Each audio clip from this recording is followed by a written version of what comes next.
Banat ba? Hindi ko naman maintindihan sinasabi mo kasi hindi naman ako nanood ng Sona. Ano ba yung sinasabi mo? Saglit, ipapakita ko sa inyo ha. Kasi baka akala ninyo niloloko ko kayo. Hindi po, ito, ipapakita ko sa inyo na ito ho ba ay pagre-report ng mga accomplishment? O ito ba ay paninisi lamang sa kapalpakan ng gobyerno? Ito tanungin ko kayo. Papanoorin natin itong bahagi na ito na kung saan ay sinisi yung ibang tao kaysa sa mag-report. O, panoorin natin ha. O, ito.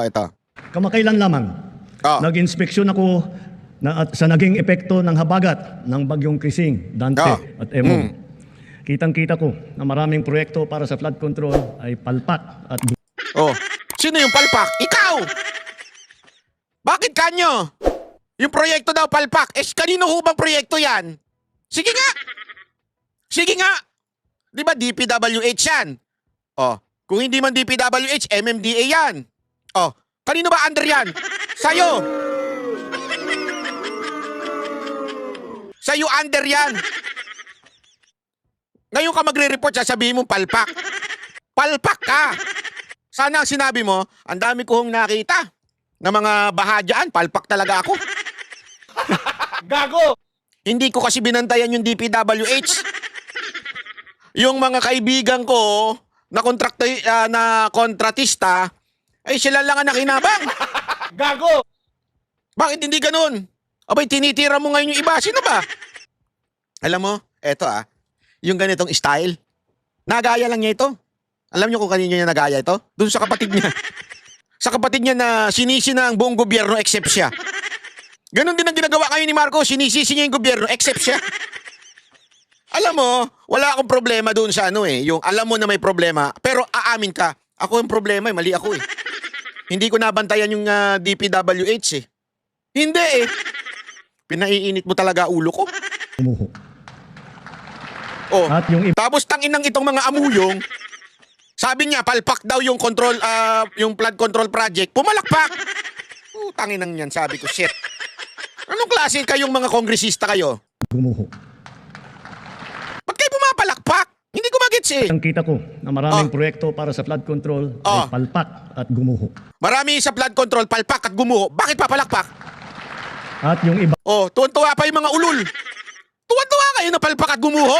Ba't kayo papalakpak? Tanginang yan. Nakakainit ng ulo eh. Bakit kayo papalakpak? Doon sinabing palpak yung flood control project.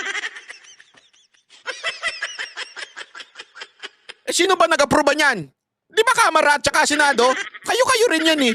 Yung nanonood, kayo-kayo yan. Tapos papalakpak kayo. Pinalpakan nyo yung palpakan. Pinalakpakan nyo yung kapalpakan nyo. Ang labo ninyo, kausap. guni-guni lang. Huwag na po tayong magkunwari. Alam naman ng buong madla na nagkakaraket sa mga proyekto. Oh, bakit kayo pumalakpak? Putang inan yan. Alam naman natin na siguro natatawa si Marcos. Ewan ko kung natatawa si Marcos dito o tanggap niya. Oh, alam nating maraming kumikita diyan. Oh, biglang pumalakpak. Ang labo ng camera, oo. Oh, bakit? Hindi ko inedit to dinownload ko lang ito. Oh. Nilang. Huwag na po tayong magkunwari. Oh. Alam naman ng buong madla Na? na nagkakaraket sa mga proyekto. Alam daw ng buong madla nagkakarakit sa proyekto, ba't kayo pumalakpak? Mga kickback, mga initiative, errata, SOP, for the boys. Kaya sa mga nakikipagsabuatan upang kunin ang pondo ng bayan, Ewan ko, hindi, ipaliwanag nyo nga ho sa akin ito. Hindi ko maintindihan eh. Pakipaliwanag nga ho sa akin, bakit sila pumapalakpak? Sige nga ho, hindi kasi baka mamaya ako lang ang tanga. Sinabi ng presidente, palpak ang flood control project. Marami ang kumikita dito. At alam natin yan.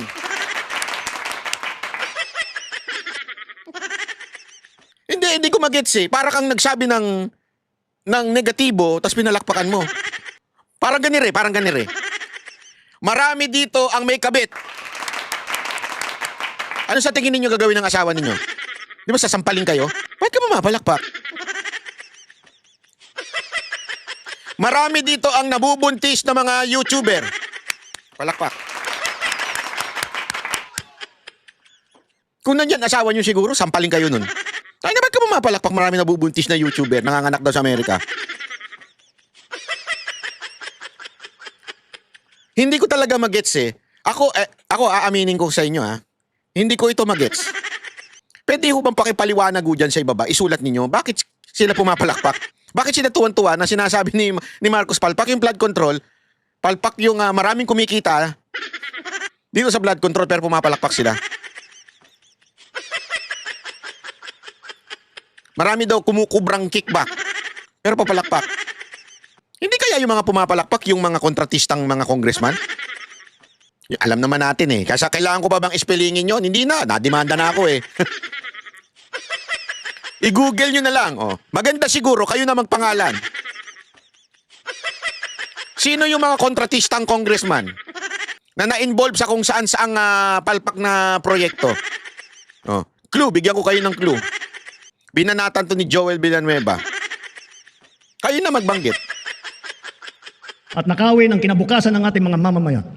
Mahiya naman kayo sa inyong kapwa Pilipino. Naghiyawan. Mahiya naman kayo. Pinagsasabihan niya na yung mga mahiya naman kayo. Palakpak sila eh. Ewan ko. Ewan ko kung anong meron nito mga congressman natin. Parang nagkaroon na sila lahat ng Torres syndrome. Oo, feeling ko lang. May tumayo pa.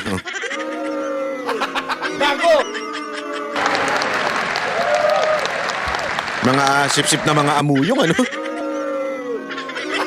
Gago! Mga sip-sip, mga putang na nyo. Mahiya naman kayo sa mga kabahayan nating naanod o nalubog sa mga pagbaha. Mahiya naman kayo, lalo sa mga anak natin na magmamana sa mga utang na ginawa ninyo nang binulsan nyo lang ang pera. Gaya-gaya ito kay Duterte.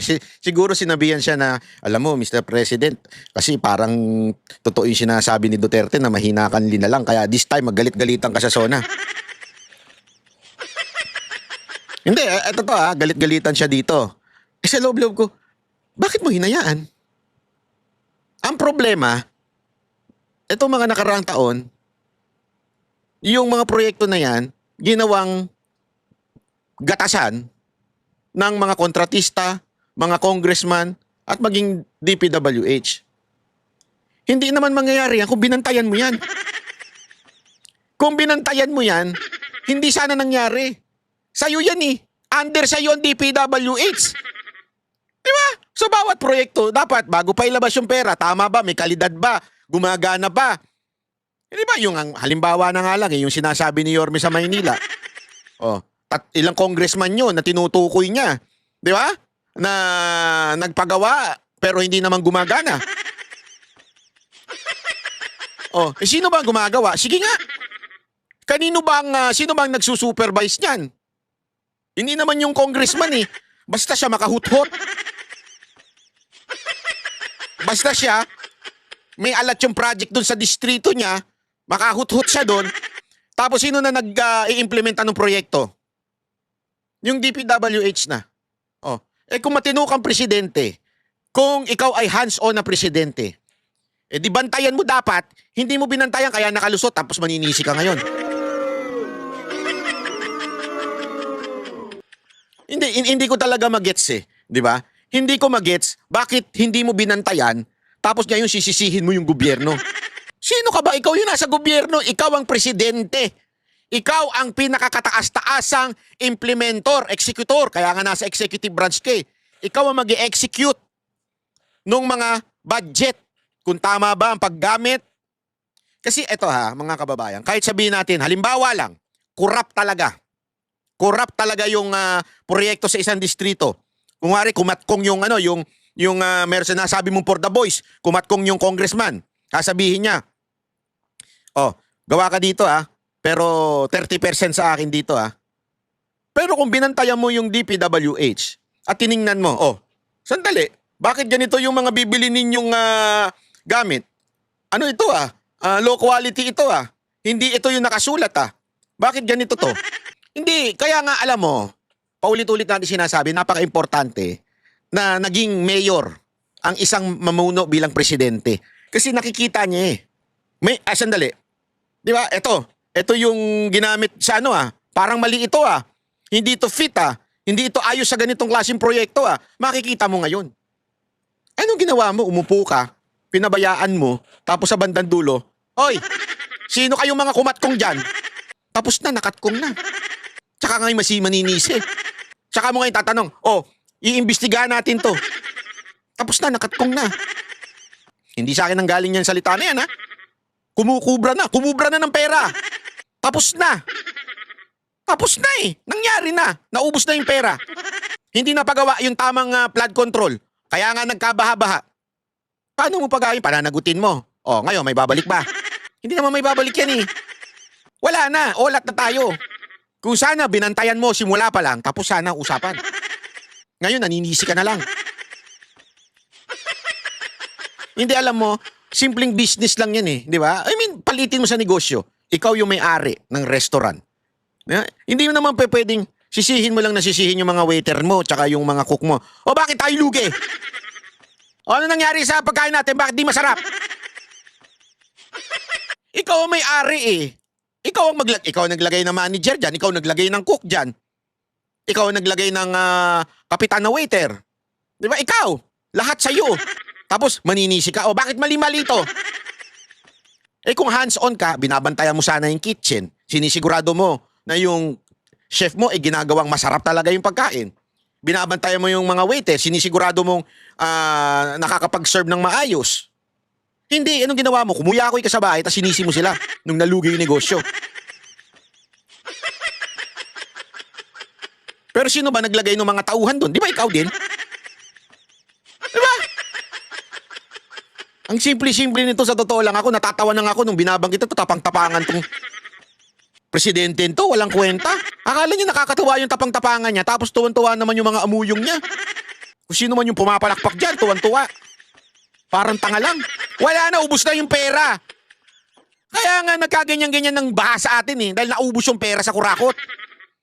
Tapos sasabihin nyo ngayon, hindi, dapat may managot. Ikaw ang unang dapat managot, ba't di mo binantayan yan? Hindi mo nga sinibak yung DPWH mo Di ba? Sana man lang, akin kung sa tingin mo may problema talaga, dapat sinibak mo lahat yan. From secretary to Yusek, sibakin mo lahat yan. Palpak pala Di ba?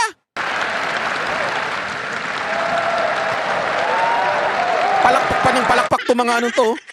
Ang halatang sip-sip lang Alam mo, nakakahiya itong, sa totoo lang naging clown na talaga itong gobyerno natin. Tuwan-tuwa pa sila na sinasabi ni Marcos palpak ang flood control project. Saan ka nakakita na nag-a-announce ang presidenteng palpak ang ginawa natin? I mean, sino ho ba ang nag-decide sa budget? Nagsisimula sa, putang ina, hindi ko na mag-gets. Nagsisimula sa Department of Budget, di ba? And Management. Aaprubahan yan. Pupunta yan sa Kamara, sa Senado, tapos eventually sa BICAM, tapos eventually ibabalik sa Pangulo, pipirmahan. May budget na ngayon yung mga departamento, ipapatupad na yung budget. Sino ba gumagawa nun? Kami ba? Mga ordinaryong Pilipino, di ba kayo? Ngayon, palpak, pumapalak pa kayo. Gago! Katawa-tawa talaga ho ito, para ho tayo nasa circus. Hindi ko mag-gets Hindi ko talaga mag-gets. Tapang-tapangan lang tanungin ko kayo, sige nga. Nakatatlong taon na yan nakatatlong taon. Meron ho bang nakasuhan? Meron ho bang nakasuhan, natanggal, at nakulong sa pagnanakaw sa bayan natin? Sabihan niyo ako kung meron. Yun yung nakasuhan, nandiyan pa rin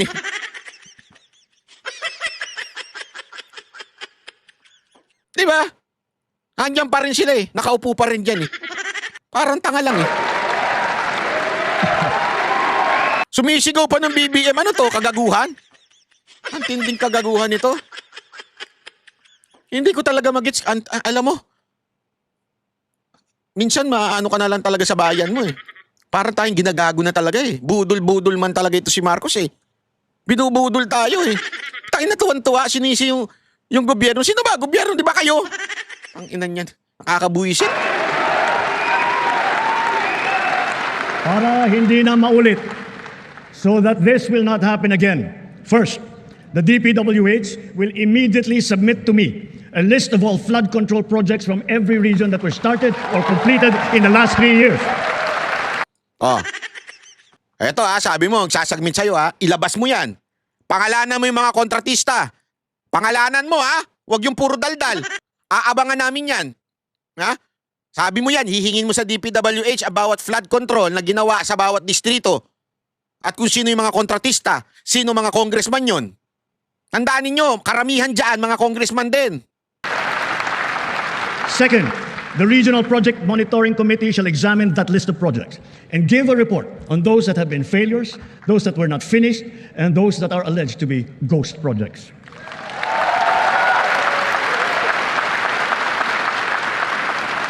And third, we will publish this list. Ayan sabi niya, pangako niya yan, ipapublish daw niya yung list. Kung sino-sino yon.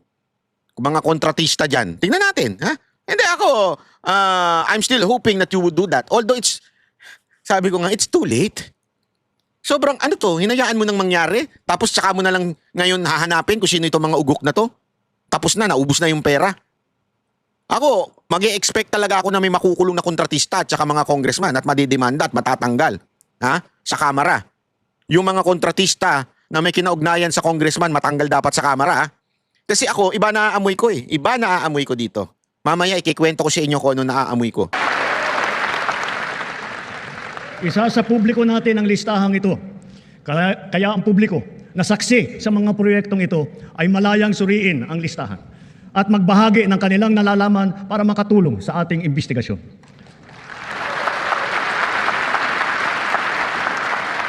At the same time, there will be an audit and performance review regarding these projects to check, to make sure, and to know how your money was spent. Sa mga susunod na buwan, makakasuhan ang lahat ng mga lalabas na may sala mula sa investigasyon. Nako, eto na, may kakasuhan daw. Iba amoy ko dito, mga kababayan. Iba na amoy ko. Pati na ang mga kasabwat na kontratista sa buong bansa.